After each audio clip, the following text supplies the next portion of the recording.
avant de plonger dans cette histoire incroyable, pensez à vous abonner à la chaîne et à activer la cloche. Ici, chaque récit a quelque chose à dire, et vous ne voudrez pas en manquer un seul. La pluie tombait en fines gouttes sur les rues de Chicago, reflétant les lumières des enseignes et des voitures comme des milliers de petites étoiles dispersées au sol. Dans sa berline noire, Ethan Walker, jeune millionnaire habitué aux décisions rapides et aux vies bien planifiées, regardait sa montre pour la 5e fois en 5 minutes. Il était en retard.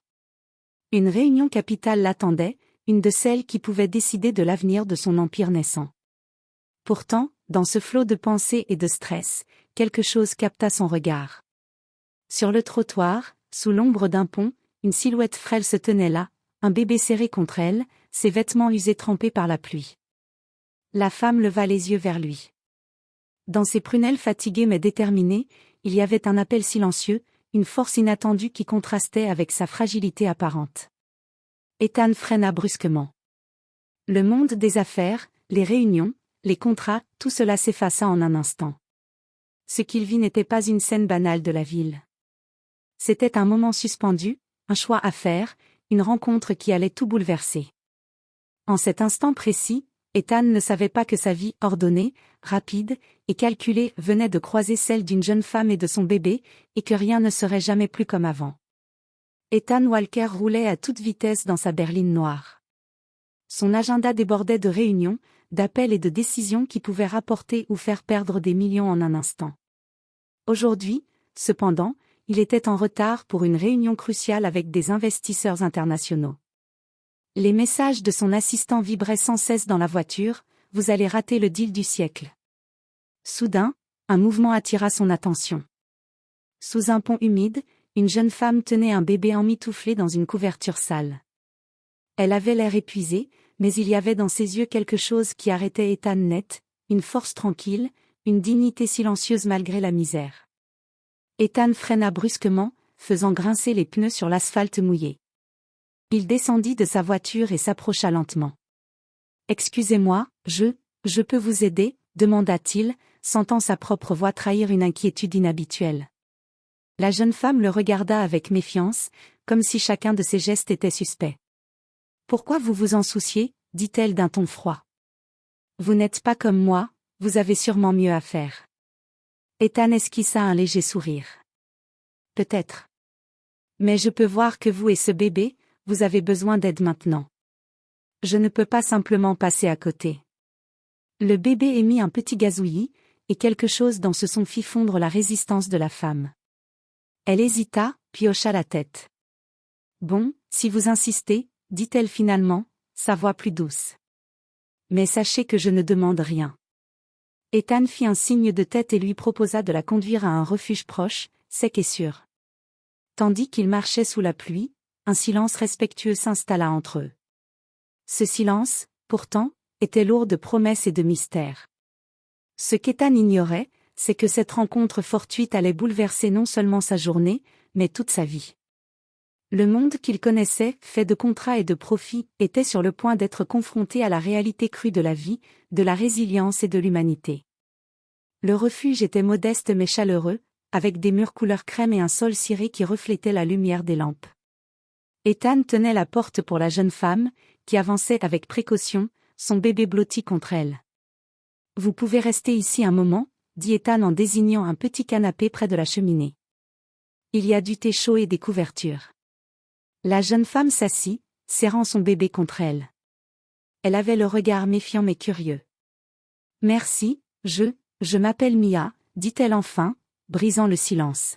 « Et lui, c'est Benjamin. » Ethan hocha la tête, s'agenouillant légèrement pour être à hauteur d'eux. « Enchanté, Mia. » Ethan Walker. « Je n'ai pas de plan précis pour aider, mais je veux faire quelque chose. » Mia le dévisagea, hésitant entre méfiance et soulagement. « Vous n'avez pas besoin de vous compliquer la vie pour moi, » dit-elle. « Nous avons survécu jusqu'ici. » Ethan secoua la tête. « Non. Je veux faire plus que survivre. Je peux vous aider à trouver de la nourriture, des vêtements, peut-être même un endroit sûr pour vous installer temporairement. Je ne peux pas vous promettre la lune, mais, au moins un peu de stabilité. » Le bébé gazouilla de nouveau, comme pour appuyer ses paroles. Mia sourit légèrement, un sourire timide mais sincère. Je n'ai jamais rencontré quelqu'un qui se soucie autant pour nous, dit-elle, la voix tremblante. Mais je ne veux pas d'aumône. Je veux, juste une chance. Ethan sentit quelque chose se nouer dans sa poitrine. Il comprit que cette rencontre n'était pas un simple hasard. Il voulait protéger ces deux vies, non par charité, mais parce qu'il sentait que le destin les avait réunis pour une raison. Alors considérons cela comme un nouveau départ, dit-il doucement. Pour vous, et pour Benjamin. Ce soir-là, tandis que la pluie continuait de tomber à l'extérieur, Ethan resta au refuge un moment, parlant avec Mia, écoutant son histoire, découvrant le courage silencieux qui l'avait maintenu debout malgré tout. Il savait que ce n'était que le début d'un chemin difficile, mais quelque chose lui disait que ce chemin allait changer sa vie à jamais. Le lendemain matin, Ethan se leva tôt, bien avant le soleil, et se rendit au refuge. Il avait décidé de ne pas laisser Mia et Benjamin retourner à la rue après cette première nuit. La voir dans ce lieu, même sûr, lui semblait insuffisant. « Mia, dit-il en entrant, je veux que vous veniez avec moi aujourd'hui. Pas pour rester dans la rue, mais pour voir comment je peux vous aider. » Mia haussa un sourcil, méfiante. « Avec vous? Vous parlez de votre monde? C'est différent. Je ne sais pas si je suis prête. » Ethan sourit doucement. « Justement. Je pense que vous méritez de voir ce que vous pouvez avoir. Pas juste survivre, mais vivre. » Après un court trajet en voiture, ils arrivèrent dans le quartier chic de Chicago où Ethan vivait. Ses immeubles élégants, ses voitures de luxe et ses boutiques haut de gamme semblaient appartenir à un autre monde. Mia serra Benjamin contre elle, intimidée et fascinée à la fois. « C'est immense, dit-elle, sa voix presque un murmure. Je n'ai jamais rien vu de tel. C'est mon monde, expliqua Ethan. Mais je ne veux pas que cela vous effraie. Je veux que vous sachiez que vous avez une place ici, si vous le souhaitez. » Ethan conduisit Mia dans son appartement spacieux, un loft baigné de lumière avec vue sur le lac Michigan. Il lui présenta les pièces avec un mélange de fierté et d'humilité. « Vous pouvez rester ici, au moins le temps de vous remettre, dit-il. Et je m'assurerai que Benjamin ait tout ce dont il a besoin. » Mia le regarda, les larmes aux yeux. « Je ne sais pas comment vous remercier. Mais, je ne veux pas que vous pensiez que je viens juste pour profiter de votre argent. Ce n'est pas une question d'argent, Mia. C'est une question de vous donner une chance. Rien de plus, rien de moins, dit-il en posant une main rassurante sur son épaule. Pour la première fois depuis longtemps, Mia sentit qu'elle pouvait respirer. Elle savait que la route serait longue, et qu'elle devrait affronter ses peurs et ses doutes, mais pour la première fois, elle sentit l'espoir. Et Ethan, de son côté, réalisa que ce monde luxueux dans lequel il vivait n'avait jamais été aussi réel que maintenant, face à la force tranquille d'une mère et de son enfant. Ce jour-là, les vies d'Ethan, Mia et Benjamin commencèrent à s'entrelacer, dans un mélange de défis, de confiance et de liens inattendus. Les jours suivants, Ethan s'efforça de créer un équilibre délicat entre sa vie professionnelle et son engagement envers Mia et Benjamin. Chaque matin, il partait au bureau pour ses réunions, laissant Mia installer Benjamin dans son nouvel environnement sûr, avec des vêtements propres, des repas chauds et un petit espace pour jouer. Pourtant, tout n'était pas simple. Le premier obstacle survint lors d'un déjeuner d'affaires avec ses investisseurs les plus influents. Ethan avait invité Mia à dîner après sa réunion, espérant lui montrer un peu du monde qu'il voulait partager avec elle. « Ethan, qui est cette ?» demanda l'un des investisseurs, les sourcils froncés. Ethan sentit un léger malaise dans l'air. « Mia est quelqu'un que j'ai rencontré récemment. Je l'aide à s'installer avec son fils. Je crois en la responsabilité sociale, répondit-il calmement.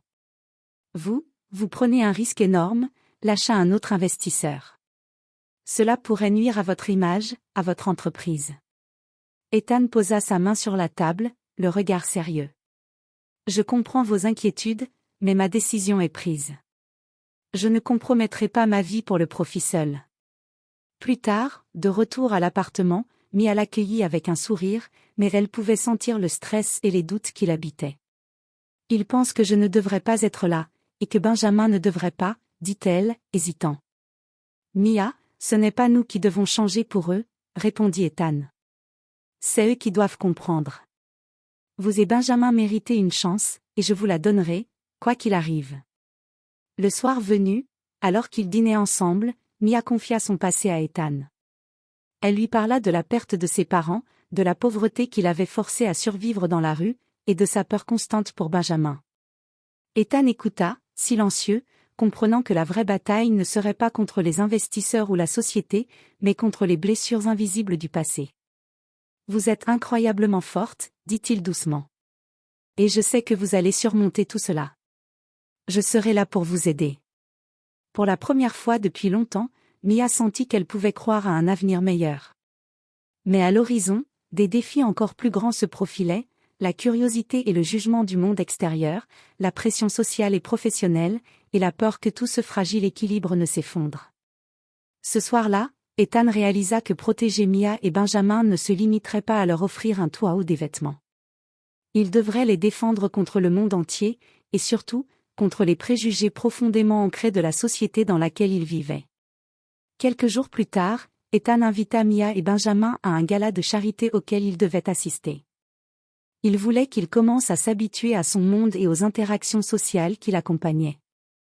Mia, bien qu'appréhensive, accepta, sachant qu'elle devait affronter ses peurs pour avancer. Dès leur arrivée, le contraste entre sa vie passée et ce monde luxueux devint brutalement évident.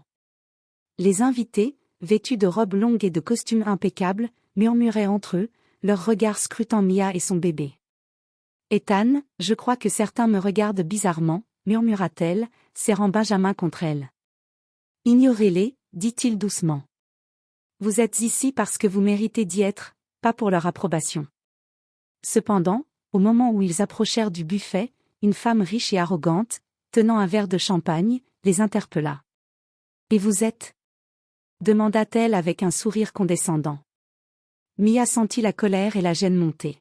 « Je m'appelle Mia », répondit-elle avec dignité, serrant Benjamin contre elle.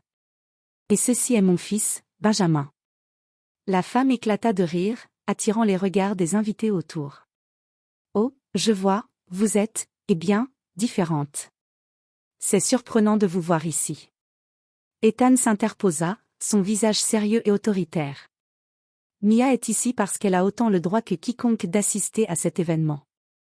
Je vous demanderai de garder vos remarques pour vous. » La tension monta, mais Mia, sentant le soutien d'Ethan, leva la tête et fit un sourire assuré, défiant silencieusement le jugement. Le reste de la soirée se déroula sous ce mélange de fascination et de murmures, mais Ethan savait que cette expérience, bien que douloureuse pour Mia, renforcerait leur lien et sa confiance en elle-même. Sur le chemin du retour, Mia confia. « Je n'ai jamais pensé que je pourrais me tenir dans un endroit comme ça, et pourtant, je l'ai fait. » Ethan sourit. « Et vous êtes magnifique ainsi. Nous allons affronter beaucoup de moments comme celui-ci, mais vous n'êtes pas seul. » Cette soirée marqua un tournant pour Mia, elle comprit que sa vie pouvait changer, que le monde qu'elle craignait pouvait s'ouvrir à elle, et qu'avec Ethan à ses côtés, elle pourrait affronter les préjugés, l'arrogance et les obstacles sociaux avec courage et dignité. Les semaines suivantes, Ethan dut jongler entre ses obligations professionnelles et son engagement envers Mia et Benjamin. Ses investisseurs, encore méfiants après l'incident du gala, commencèrent à exercer une pression accrue. Certains menaçaient de retirer leur soutien si Ethan continuait à privilégier une inconnue et son bébé au détriment de son entreprise. « Ethan, vous devez comprendre », lui dit l'un des investisseurs lors d'une réunion tendue. « C'est une décision risquée, votre image, votre capital, tout est en jeu. » Ethan répondit calmement.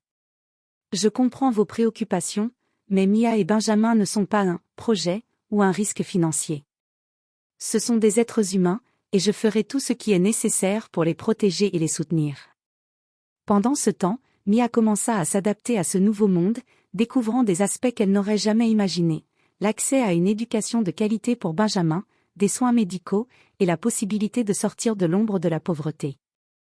Pourtant, elle restait prudente, consciente des regards, des murmures et du jugement latent qui pesait sur elle à chaque instant. Un matin, alors qu'Ethan travaillait depuis son bureau, Mia prit une décision importante. « Ethan, je veux contribuer aussi. Je veux montrer que je peux faire quelque chose, au lieu d'être juste quelqu'un qui reçoit. Ethan, surpris mais admiratif, répondit. Bien sûr. Qu'avez-vous en tête? Je veux apprendre, aider dans vos initiatives caritatives, participer à des projets pour les enfants et les familles comme nous.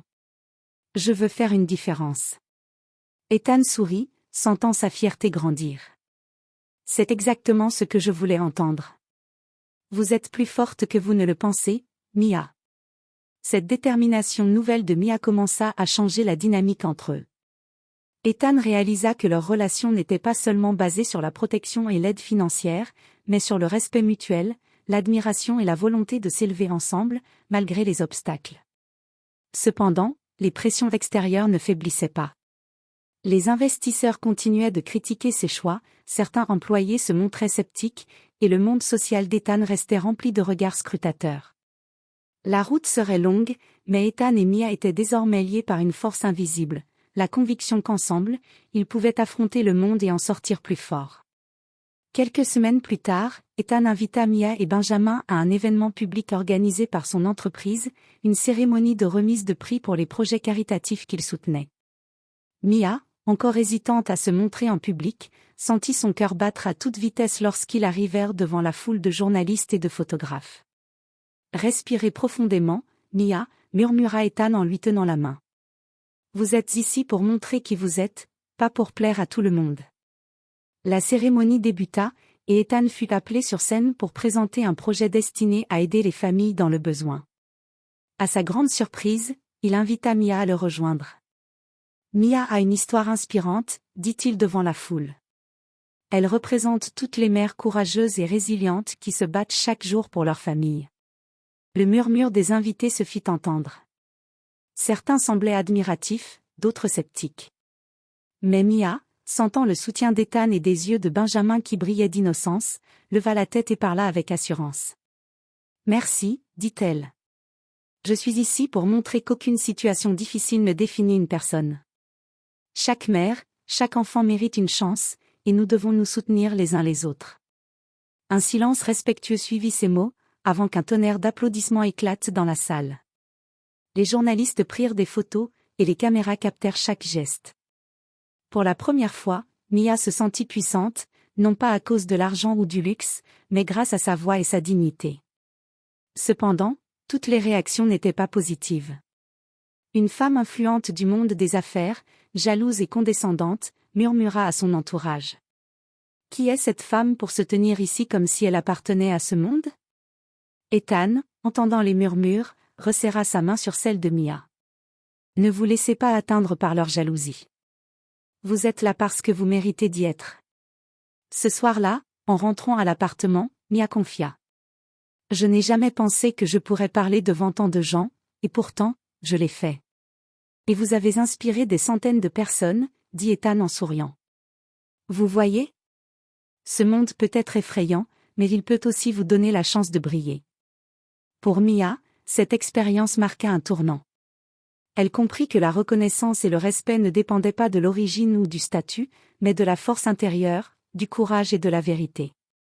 Et Ethan réalisa que son rôle ne se limitait pas à offrir une protection matérielle, il devait soutenir Mia pour qu'elle trouve sa propre voie et sa propre puissance dans ce monde complexe. Malgré les succès récents de Mia, des tensions invisibles commencèrent à apparaître. Dans le monde luxueux d'Ethan, la jalousie et les préjugés persistaient. Certains collègues et connaissances influentes murmuraient derrière leur dos, doutant de la légitimité de sa place auprès d'Ethan. Vous savez, dit un employé lors d'une réunion, je ne comprends pas pourquoi Mia est ici. Ce n'est pas son monde, et cela pourrait créer des complications. Ethan se contenta de les regarder, le visage impassible mais déterminé. Mia est ici parce qu'elle est courageuse, capable et humaine. Si vous avez un problème avec cela, vous devez réévaluer vos propres valeurs, dit-il fermement.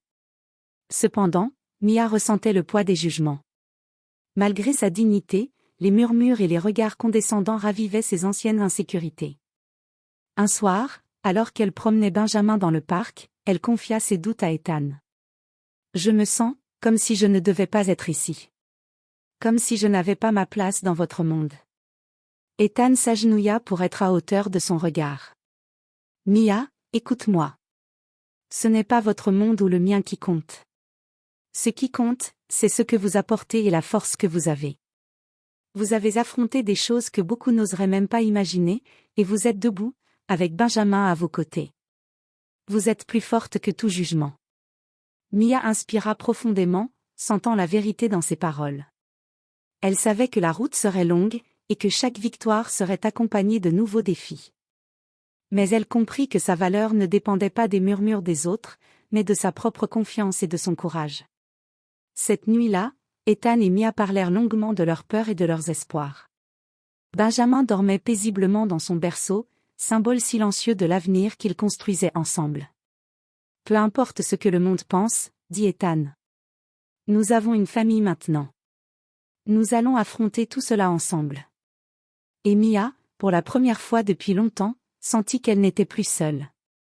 Malgré les ombres du passé et les critiques du présent, elle pouvait avancer avec confiance, soutenue par l'amour, la protection et la foi en elle-même. Quelques mois plus tard, alors que Mia et Ethan commençaient à trouver un équilibre, une nouvelle menace surgit. Un tabloïd local publia un article insinuant que Mia était une opportuniste profitant de la fortune d'Ethan. La une montrait sa photo avec Benjamin, avec un titre provocateur, la SDF qui s'invite dans le monde des millionnaires. Mia, en lisant l'article, sentit un mélange de colère et de désespoir. Elle avait travaillé dur pour se tenir debout, pour prouver sa valeur par courage et dignité, et maintenant, tout était remis en question. Ce n'est pas vrai, murmura-t-elle, les larmes aux yeux. Je n'ai jamais rien demandé, jamais. Ethan entra dans la pièce et vit l'article. Sans hésiter, il s'approcha d'elle et posa une main ferme sur son épaule. Mia, écoute-moi. Ces mots n'ont aucun pouvoir sur toi, sauf si tu les laisses t'atteindre. Tu sais qui tu es, et moi aussi. Nous savons la vérité. Et je vais m'assurer que le monde sache aussi. Il contacta ses relations dans la presse et ses avocats pour préparer une déclaration publique. Le lendemain, lors d'une conférence de presse, Ethan prit la parole. Mia est une femme courageuse, une mère dévouée. Elle n'est pas ici par hasard ni pour profiter de qui que ce soit. Elle est ici parce qu'elle mérite chaque opportunité qu'elle a, tout comme n'importe qui. Ceux qui essaient de la juger sans connaître son histoire se trompent. La déclaration fit le tour des médias. L'opinion publique changea rapidement, passant de la méfiance à l'admiration pour le courage et la dignité de Mia. Elle se sentit soulagée, mais aussi renforcée par l'expérience. Vous voyez, dit Ethan en la serrant dans ses bras, les défis ne sont que des tests. Et vous les avez surmontés avec grâce. Mia sourit, un mélange de soulagement et de fierté dans les yeux. Avec vous à mes côtés, je me sens invincible. Ce scandale inattendu devint un tournant pour eux. Non seulement Mia avait prouvé sa valeur au monde entier, mais leur lien, forgé dans la confiance, le respect et l'amour, se renforçait face aux épreuves. Ils comprirent que, peu importe ce que le monde pensait, leur force venait de leur unité et de la vérité qu'ils partageaient. Les mois passèrent, et la vie d'Ethan, Mia et Benjamin commença à trouver un équilibre harmonieux. Les épreuves, les jugements et les scandales du passé avaient forgé leurs liens et renforcé leur confiance mutuelle. Mia s'était épanouie dans ce nouveau monde, non pas en abandonnant ses valeurs ou son passé, mais en les utilisant comme force pour avancer. Un matin lumineux, Ethan réveilla Mia doucement. « Aujourd'hui, j'ai une surprise, » dit-il avec un sourire malicieux. Ils se rendirent ensemble dans le parc où ils avaient souvent promené Benjamin. Ethan la mena devant une petite maison qu'il avait fait aménager pour eux, simple mais chaleureuse, entourée d'un jardin où Benjamin pourrait courir librement. « C'est pour nous, » dit-il. « Pas un palais, mais un foyer. Nous avons traversé tant de choses, il est temps de commencer un vrai chapitre pour nous trois. » Mia, émue aux larmes, serra Ethan dans ses bras. « C'est plus que je n'aurais jamais osé rêver. Merci, Ethan. Merci pour tout. » Benjamin gazouilla en levant les bras vers eux, symbole vivant de l'amour et de la résilience qui les unissait. Les jours suivants, Mia commença à travailler sur des projets caritatifs avec Ethan, utilisant son expérience et sa sensibilité pour aider d'autres familles en difficulté. Leur collaboration renforça leur relation, mêlant amour, respect et admiration mutuelle. Un soir, Alors qu'ils contemplaient ensemble le coucher de soleil depuis le jardin, Ethan prit la main de Mia. Nous avons surmonté tellement d'obstacles, Mia. Mais chaque épreuve nous a rapprochés. Je ne veux plus imaginer ma vie sans vous et Benjamin. Mia sourit, le cœur rempli de gratitude et d'amour. Et moi non plus. Nous avons trouvé notre place, non pas en fuyant le passé, mais en embrassant notre force et notre vérité. Alors que le soleil disparaissait à l'horizon, illuminant leur foyer d'une lumière dorée, ils réalisèrent que leur histoire ne faisait que commencer. Les défis viendraient encore, bien sûr, mais ensemble, ils étaient invincibles. Dans ce nouveau chapitre, Mia, Ethan et Benjamin n'étaient plus simplement une mère, un millionnaire ou un bébé, ils étaient une famille, forgée par le courage, l'amour et la résilience, prête à affronter l'avenir main dans la main.